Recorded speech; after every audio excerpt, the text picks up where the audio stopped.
Hey guys, today my video is going to be explaining to you just some tips and tricks for good webcomicking.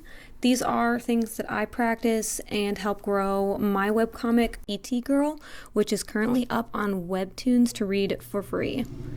So my first tip, number one, is don't expect so much too soon. So what this means is get some of your work out there and really just don't have any expectations of how it's going to go, especially if this is your first time making a webcomic or something like that.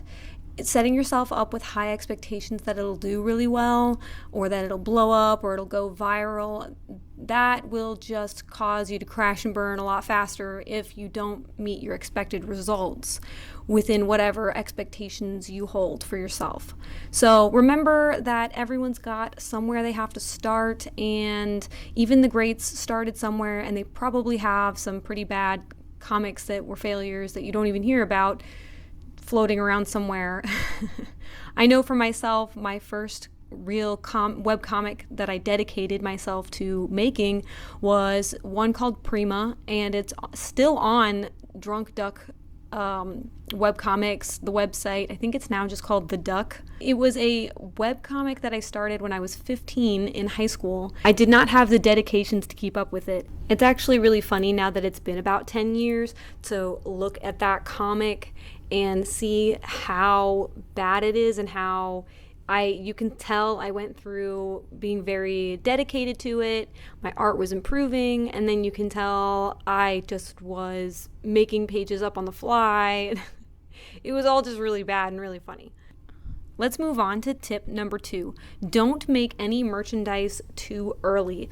It seems like it's all fun and games to want to make some t-shirts or make some jewelry or pins or just even a physical copy of your comic that people can buy. And I know it's all fun and you know, so therefore you want to jump on it right away, but it's actually best to wait on something like that. You want to wait to grow your audience. I know that I personally waited to reach a goal of having about over 10,000 views on and over 200 subscribers on my ET Girl Webtoons before I decided to open a Patreon. And even that, I felt I might have done a little bit too soon. I think I still could have waited on it a little bit longer, but I thought it would be good to at least have it out there. Number 3, stick to a schedule.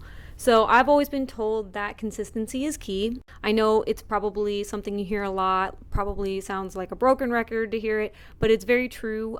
People naturally want to be able to know that you are reliable to deliver on content, whether that's a weekly basis, monthly basis, all of that.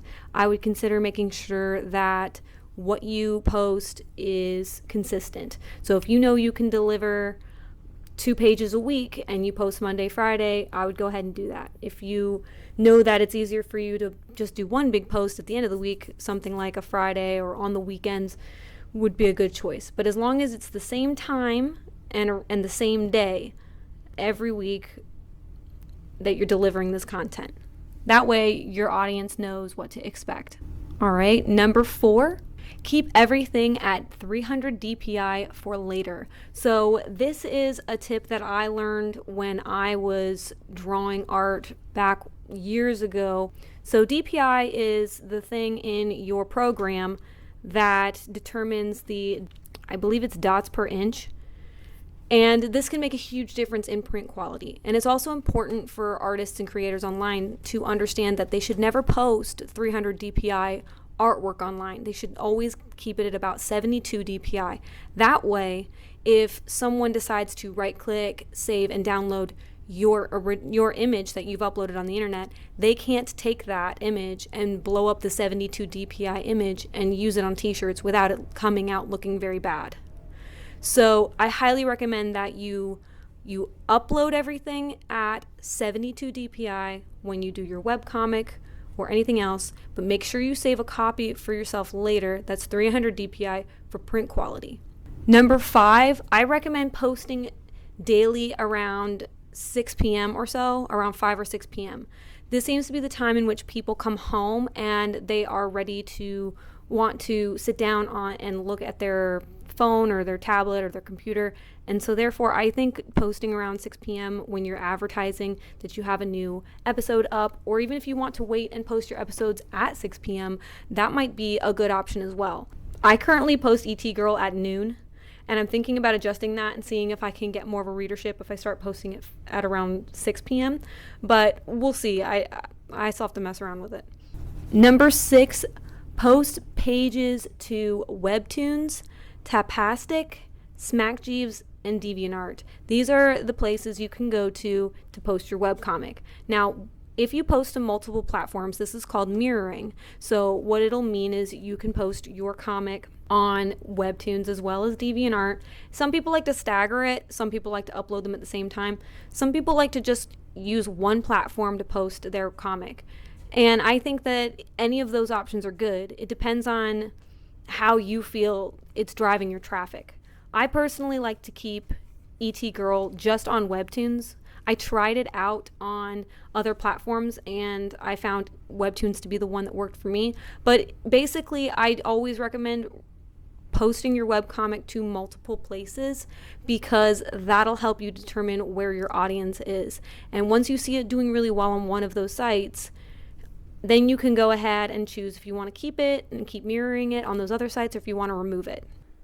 Number 7, I recommend making a buffer. So what a buffer is for webcomicking is you work out your thumbnails and your pages in advance before you ever even launch your comic. So before you even decide you want to post it and show it off to the world, it's a good idea to have about 50 or 60 pages backlogged.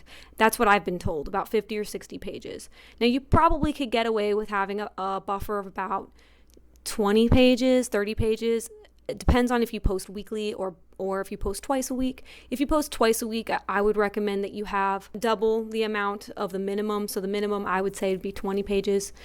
So if you're going to do twice a week, I would recommend having at least 40 pages. And that way, that'll buy you a month or so of time to build up more content. Now, depending on what platform you're on, you might find yourself still burning through your content pretty fast and catching up to your buffer.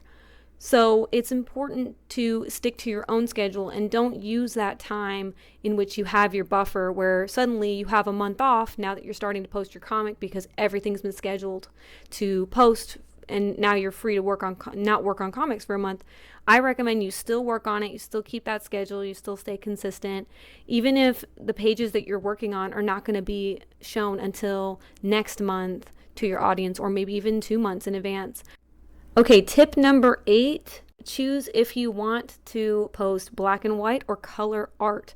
So this will make a big difference in how much time it takes you to complete your project. It'll also make a difference in what kind of audience you get. If you post in color, I have noticed that audiences are drawn to that a lot more if you add a lot of shading, or even if you just have flat colors. If you have colors, people are typically drawn to that. And if you do decide to use colors, make sure you have a little color key for yourself that you can swatch from and you can come back to, so you don't post your character having a red shirt in one update and then in the next update that character has a pink shirt and it's inconsistent.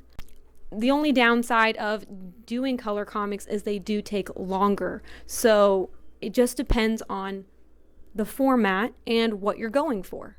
For me with ET Girl, the whole concept and the idea came from a dream, and I saw a very specific art style and it included the art being black and white, not color. So ET Girl is a black and white comic. I do have other projects in the making and those projects will be color. Like I'm working on a comic called Last Light, and that comic to me always screamed, it's gotta be in color. Same thing goes for another one I'm gonna do called Infinity, and that one's gonna be more of a watercolor style. So it really just depends on what you're going for, what aesthetic you're looking for, what you want to present to your audience. The upside of doing black and white is it doesn't take as long, and if you have inconsistencies like if you decide to include gray tones, it's not as noticeable if your gray tone is off by a slight shade than it is if you did a completely different colored shirt or a completely different color hair if you're doing color comics.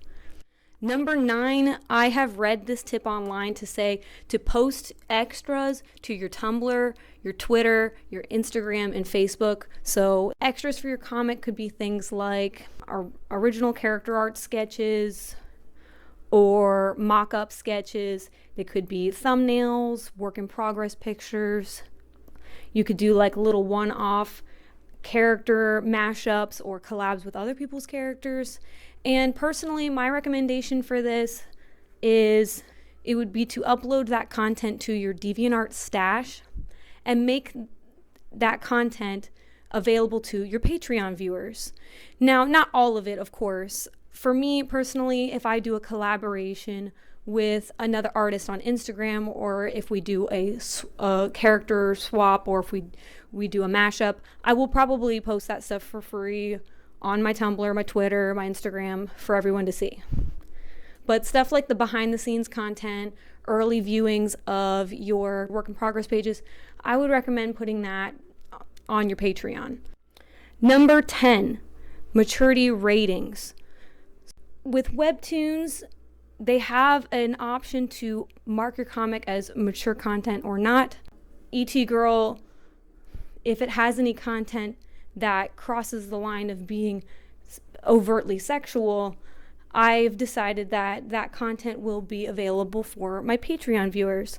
And that way, I can make sure that I am in no way breaking the guidelines or the content rules of posting on Webtoons. And my audience has a place they can go to if they would like to see the uncensored or the longer episodes that include more of the mature themes that perhaps they're looking for.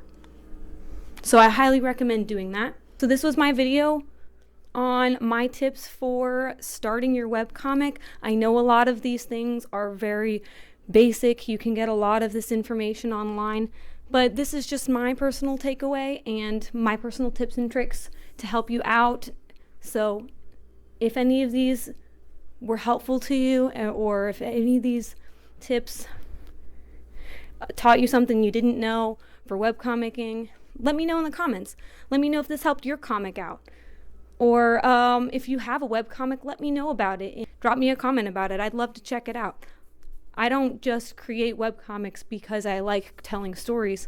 I also like creating webcomics because I like reading webcomics. So let's all share with each other our comics, and together we can all grow. Thank you for listening, guys, and I'll see y'all in the next video.